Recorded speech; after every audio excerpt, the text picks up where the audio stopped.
ପିଲାମାନେ ଆଜି ଆମେ ଏକ ସୁନ୍ଦର ରଚନା ବାପା ଲେଖିବା ଓ ଶିଖିବା। ମୋର ବାପାଙ୍କ ନାମ ସୁଶାନ୍ତ କୁମାର ପଣ୍ଡା। ତାଙ୍କର ବୟସ 35 ବର୍ଷ। ମୋ ବାପା ଆମ ପରିବାରର ମୁଖ୍ୟ ଅଟନ୍ତି। ସେ ବହୁତ ପରିଶ୍ରମୀ, ବୁଦ୍ଧିମାନ ଏବଂ ସମ୍ମାନବତୀ।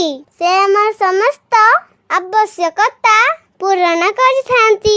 ବାପା ଆମମାନଙ୍କ ପାଇଁ ସକାଳୁ ରାତି ପର୍ଯ୍ୟନ୍ତ ପରିଶ୍ରମ କରିଥାନ୍ତି।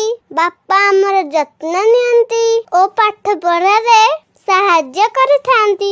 ସେ ଆମକୁ ଉପଦେଶ ଦିଅନ୍ତି ଓ ଠିକ୍ ଭୁଲ ଶିକ୍ଷା ଦିଅନ୍ତି। ଗରିବ ଏବଂ ଅସହାୟ ବ୍ୟକ୍ତିଙ୍କୁ ସେ ସବୁବେଳେ ସାହାଯ୍ୟ କରନ୍ତି। ମୁଁ ମୋ ବାପାଙ୍କ ପାଇଁ ଗର୍ବିତ ଓ ମୁଁ ମୋ ବାପାଙ୍କୁ ବହୁତ ଭଲ ପାଏ।